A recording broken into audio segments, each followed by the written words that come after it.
14절을 보겠습니다. 다투는 시작은 방축에서 물이 새는 것 같은즉 Therefore, stop contention before a quarrel starts. 싸움이 일어나기 전에 시비를 그칠 것이니라. It's practical wisdom.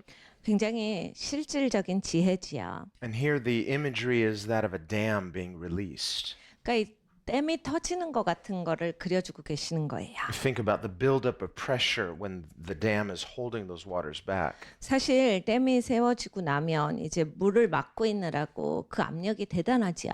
But when it's released, there's this release of energy. 근데 이제 그게 터져버리면 그 에너지가 엄청나게 쏟아져 내리는데 And that release of energy can be so great that it can power huge generators, provide power for entire cities and entire regions. 이제 그걸 사용해 가지고 전기를 만듭니다. 그래서 어떤 댐은 막 한 도시에 전기를 공급하기도 하고 또 더 큰 지역에 있어서 전기를 공급할 수 있는 그러한 힘이 그 에너지로부터 나옵니다. But when it's channeled in wrong ways, it can be very destructive. 그런데 이것이 이제 잘못 사용되어지면 진짜 파괴가 되는 것이 나와요. And so this is why the scripture talks about the beginning of strife. 그래서 성경에서 말씀하시는 것은 다투는 시작은 Notice it says the beginning, not the end. 끝이 아니라 다투는 시작은이에요. When you're well into some kind of conflict, at that point things are moving already. 그러니까 여러분 일단 이제 좀 마음이 엇갈려서 불편하다 싶으면 이미 시작이다라는 말씀이에요. And at some point you can just be carried along with the force of that. 그래서 그냥 일단 마음이 불편하고 꼬아지기 시작하면 일단 그 길로 그냥 나는 휩쓸려져 들어가는 것이다. And so here the scriptures are giving us a strategy, a key.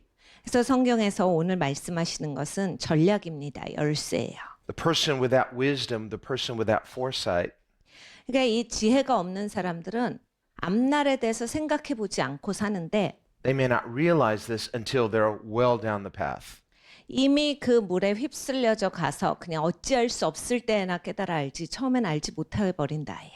The book of Proverbs says that the undiscerning person will just head forward without hesitation.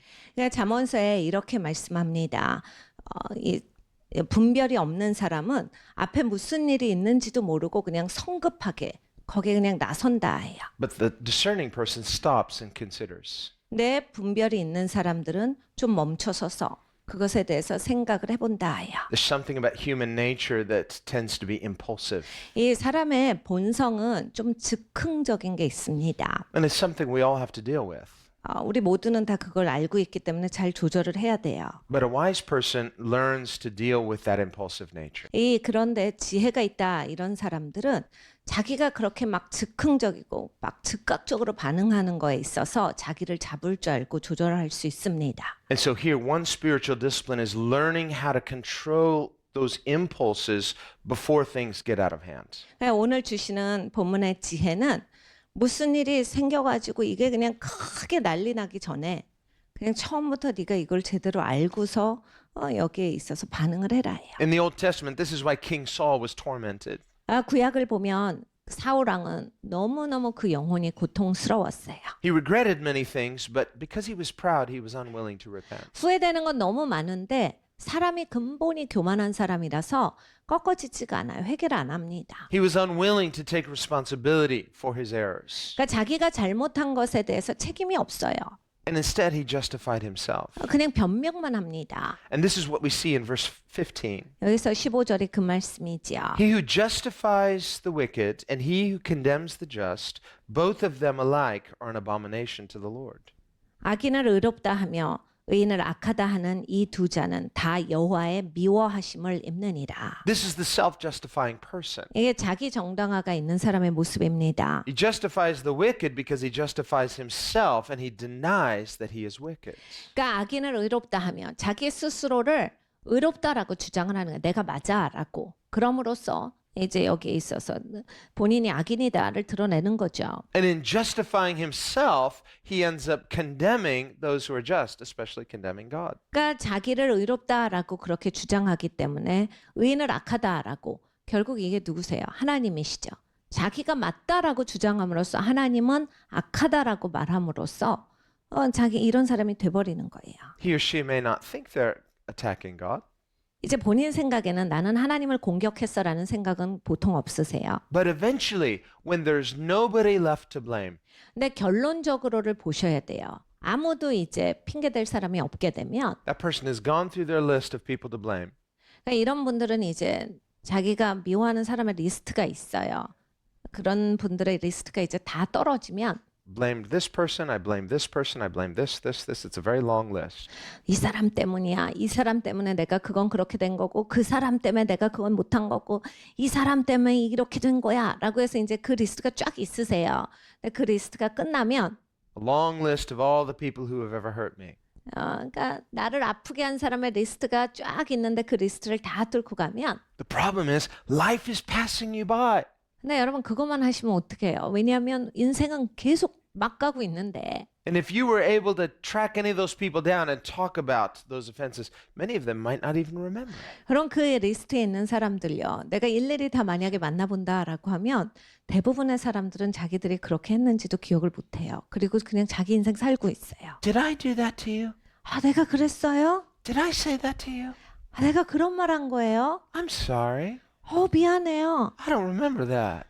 기억이 안 나요. 미안해요. You've been struggling with that for 20 years. I'm sorry you struggled so 이걸 long. 갖고 20년 동안 힘들었던 거예요. 미안해. 나는 기억도 못해. I wish you would have let me know. I would have apologized immediately. I feel so bad. 미리 말하지. 20년 전에 말했으면 그때 사과했을 텐데 왜 이런 걸 갖고 20년이나 살았어요? You're like, not as bad as I feel.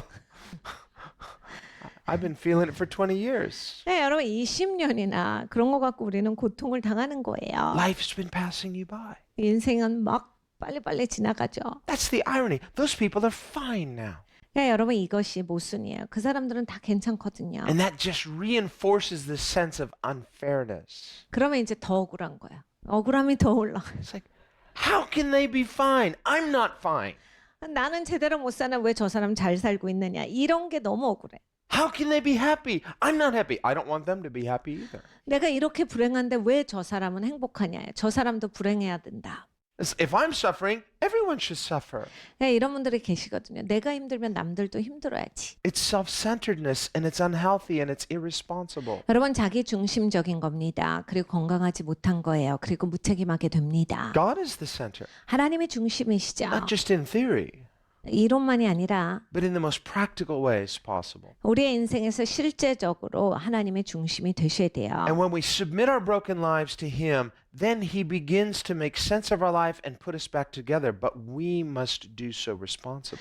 여러분 우리가 깨진 인생을 하나님께 들고 갑니다. 하나님이 그걸 받으셔서 회복을 시켜주세요. 하나님이 회복시켜 주실 때 나는 이제 책임 있는 사람으로 살아야 돼요. Until a person is willing to take responsibility, 그러니까 내가 책임지겠다라는 생각이 없으면 not only will that list continue to be a long list and getting longer and longer the more other people hurt you, 그러니까 책임이 없으면요 이 리스트가 길어지거든요. 그러면서 이제 나중에는 막 굉장히 작은 것까지도 사람 이름을 막 다 해놔요. 그래서 끝없는 사람의 이름의 리스트가 있어요. until finally at the end of a person's life, when there's nobody left to blame, there's one more name at the bottom of the list, God.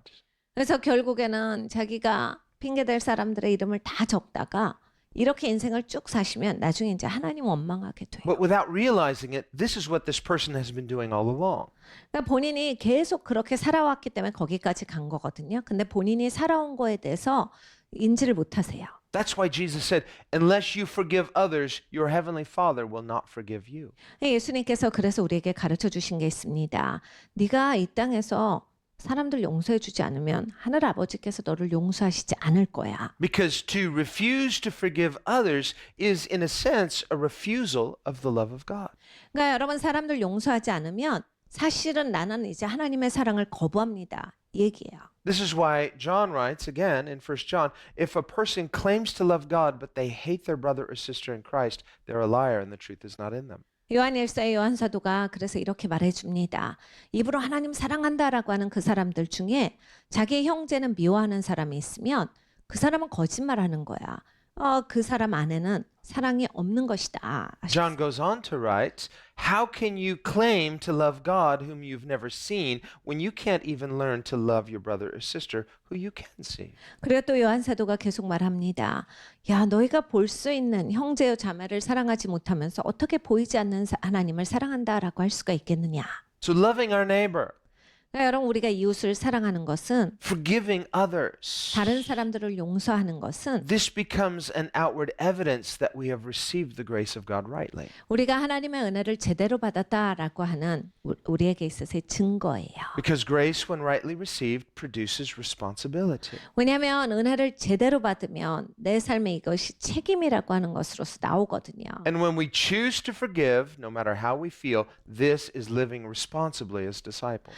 여러분 우리는 용서를 선택해야 돼요. 내 감정이 어떻든지 간에 용서를 선택하는 것이 제자로서 우리가 마땅히 해야 되는 책임입니다. Self-justification in its various forms is irresponsible. 그러니까 자기 정당화는 굉장히 다양한 방식으로 표출이 됩니다. 그런데 어떤 표출이든지 이것은 굉장히 무책임한 것이에요. We remember with King Saul, 사울왕을 보십시오. when he was confronted with his sin, 사울왕이 죄 지은 것에 대해서 지적을 받았습니다. instead of repenting in humility, 겸손하게 받고 회개를 해야 되는데 그렇게 안 하고 he justified himself.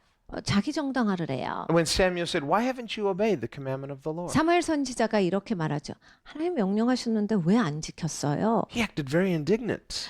굉장히 사울왕이 거기에 있어서 기분 나빠합니다. Acted very offended that Samuel would even suggest that sort of thing. 사무엘이 그렇게 말한 것에 대해서 굉장히 불쾌하게 생각해요. He said, "What are you saying? I have obeyed the commandment of God. 아니 무슨 소리예요? 나 하나님께 순종했는데 지금 무슨 말 하자는 거예요? I love God. 내가 하나님 얼마나 사랑하는지 몰라요? How dare you judge me?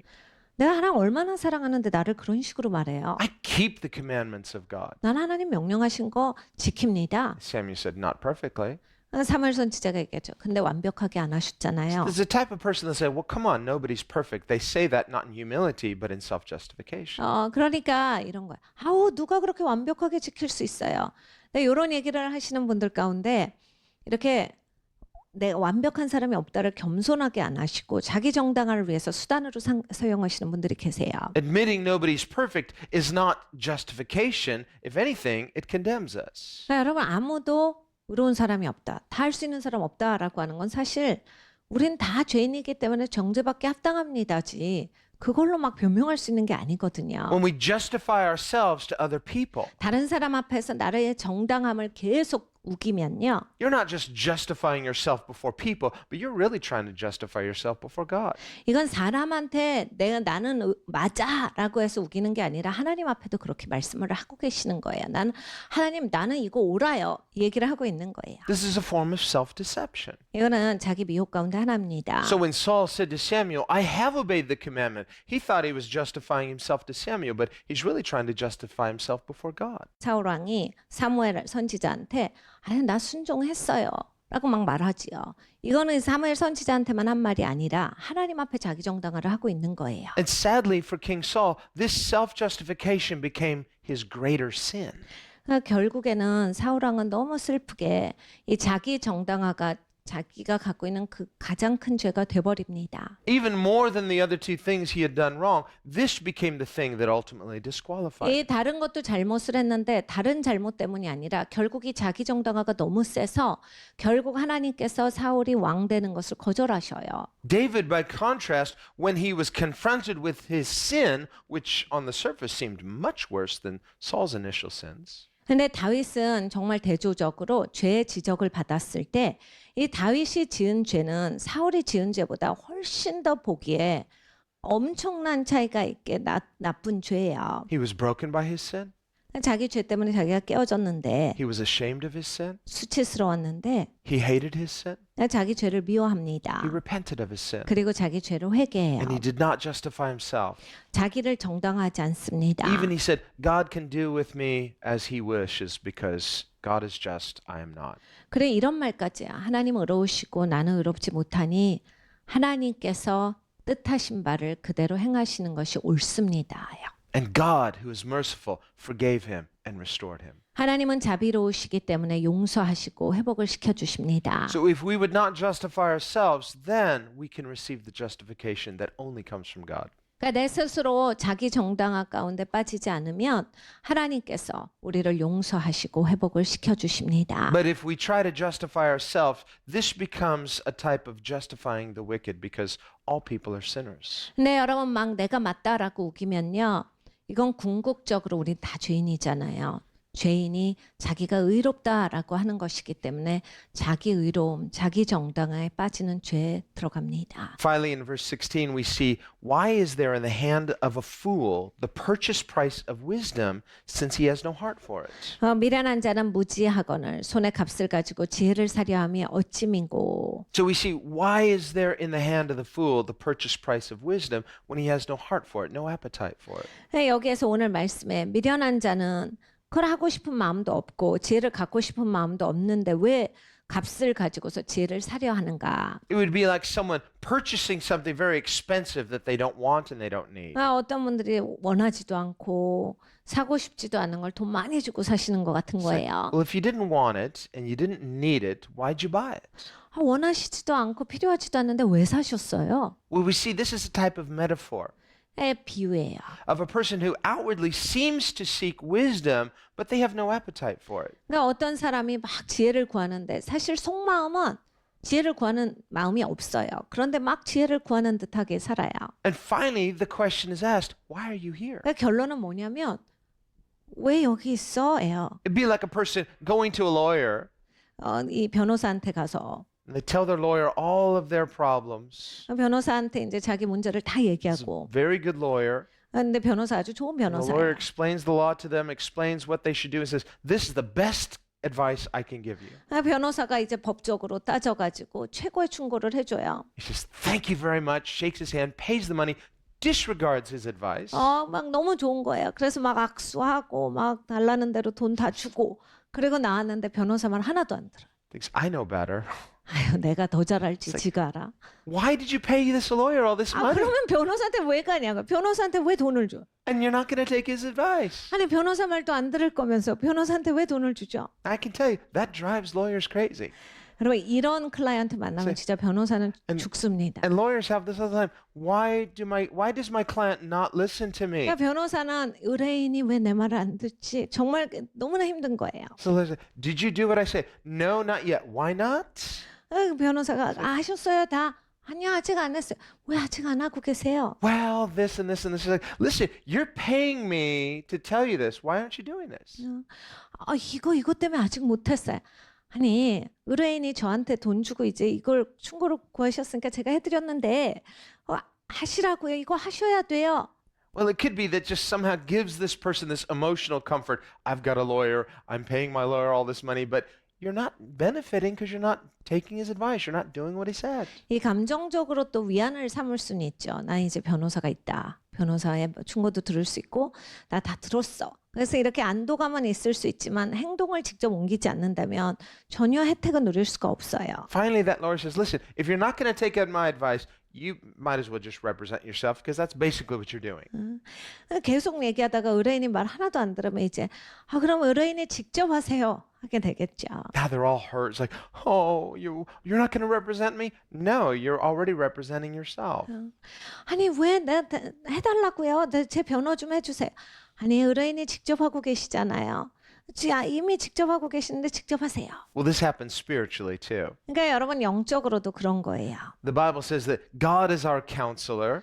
성경에 말씀하십니다. 하나님께서 우리의 변호사시다. That's one of the names for God. He's the counselor. 그러니까 보혜사신데 하나님의 이름 중에 하나가 우리를 변호하시는 분이라는 뜻을 갖고 계십니다. Jesus referred to the Holy Spirit as our counselor. 예수님께서도 말씀하시기를 성령님께서 우리의 보혜사다라 It's 하셨어요. the Greek word parakletos, paraclete. It means advocate. 그러니까 이 그리스 말로 변호하시는 분이시다예요. It's the type of person that say, I want God to be my advocate, but you don't want to listen to him. 그러니까 하나님이 내 보혜사이시면 좋겠어요. 하나님 말 하나도 안 들어요. You say, well, I just like the idea of having an advocate. 아니 하나님이 내 뒤에 탁 보혜사로 계신다. 나는 그 아이디어만 좋은 거예요. I can call up my lawyer and complain to him and he gives me some kind of sense of security, but you're not doing what he said. 저는 그냥 하고 싶을 때 내 변호사한테 가서 다 털어놓는 거 그걸로 좋게요. 꼭 하라는 거 그거 하는 거는 뭐 내 맘이죠. Well, some people are like that with God. 그러니까 하나님한테 이렇게 해버리시는 분이 They're 계세요. like that in their prayer life. 기도도 이렇게 하시죠. They're like that in their faith. They say, oh, when they're in trouble, I run to God. He gives me such great comfort. 그러니까 우리가 인생 살면서 힘들 때 막 주님께 달려와요. 주님이 막 위안을 주시죠. So that's great. Are you doing what he said? 너무 좋죠. 그런데 하나님이 말씀하신 걸 행하느냐? Well, not yet, but I'm so glad he comforts me. 아직은 못했지만 하나님 위로받으니까 이제 좀 살겠어요. Well, you not obeying him doesn't comfort him. 네, 여러분 우리가 순종하지 않으면 하나님께는 위안이 되지가 않아요. It's like, why don't you do what he says? 하나님의 말씀하신 걸 우리는 해야 합니다. So Jesus had this frustration. 그러니까 예수님도 이것이 답답하셨던 거예요. They kept calling him Lord, Lord, but he says, why are you calling me Lord, but you don't do what I say? 사람들이 주님 주님 하고 따라왔어요. 예수님이 보시다가 야 니네는 왜 내 말도 듣지도 않을 거면서 자꾸 주님이라고 불러? 라고 하시죠. Sort of like the lawyer whose client doesn't listen to him. 그러니까 변호사랑 똑같은 거예요. 의뢰인이 한마디도 안 들어요. You're our Lord. They salute every time they see him. He's like, you're the top boss. But it's like, but you don't obey me. No, but we respect you. 주님 주님 그게 내 주인님이라는 뜻이거든요. 주인님 하면서 막 쫓아오면서 야 너는 왜 이렇게 말로만 해? 좀 시킨 거 좀 해. 주인님 주인님 말로만 우린 계속 따라다녀요. Every time he walks in the room, they stand up and clap. 그러니까 막 주님 오시면 막 박수치고 좋아는 하면서 It's like, did you do what I said? No, but we sure stand up and clap. 했어? 아니 못했는데 그래도 주님 박수는 칠 거야. 막 일어서서 박수 쳐요. Well, sit down and stop clapping. Just go do what I said.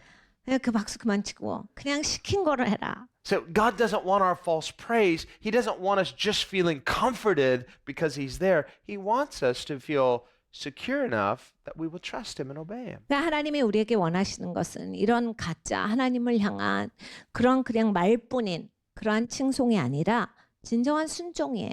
하나님이 우리한테 그냥 위로만 주시고 그냥 끝나는 게 아니라 하나님이 정말 나의 말에 순종해라 라고 하시는 겁니다. So you see, it's not enough to just seek the purchase price of wisdom. In this sense, the grace of God is free, but it was costly for Jesus. 그러니까 여러분 우리가 막 그 지혜를 사야 되겠다 라고 하는 우리의 행동만이 중요한 게 아니라 하나님이 은혜를 거저 주시잖아요. 그런데 그 거저 주시는 은혜 이걸 우리가 받기까지 예수님은 엄청난 대가를 치르셨거든요. But the point is that you have an actual heart for that wisdom itself. 그러니까 하나님이 우리에게 말씀하시는 건 그 지혜를 얻게 네가 얻고 싶은 마음이 있느냐예요. The problem is a person can go to all this trouble to seek God's advice. They're seeking God's comfort practically, but they have no love for the truth spiritually. 네, 정말 이런 영혼들이 계세요. 이렇게 하나님 앞에 나와서 막 지혜는 얻기를 원해요. 그리고 막 하나님의 조언 이것도 얻기를 원해요. 하나님이 말씀하시는 걸 듣기를 원하는데 마음은 정말로 그걸 지키고 싶지 않고 마음은 진짜로 진리를 추구하는 마음이 없는 분들이 계세요. The difference is we are to love not just the practical benefits of grace, but to learn to love God himself. 그러니까 은혜가 주시는 우리가 누릴 수 있는 그러니까 지혜가 주시는 우리의 누릴 수 있는 이런 실제적인 삶에서의 혜택뿐만이 아니라 우리는 근본적으로 하나님을 사랑하는 자가 되어야 합니다. To cultivate a love for what is true, 그러니까 진리에 대해서 진짜 사랑하는 마음이 생겨야 돼요. what is right, what is virtuous, 옳은 것, 덕목을 사랑하는 마음이 생겨야 합니다. what is responsible, 그리고 책임이 있는 삶이 뭔지를 우리가 그걸 추구해야 돼요. what is pure and holy. 퓨어하고 그리고 거룩한 것을 추구하는 마음이 있어야 하겠습니다. And to love these essential qualities in themselves for themselves. 이것을 사랑하는 것 자체가 의미가 있는 것입니다. 그리고 이것이 옳아요. This is the purchase price of wisdom. 이것이 바로 지혜를 사는 것이어야 하겠습니다.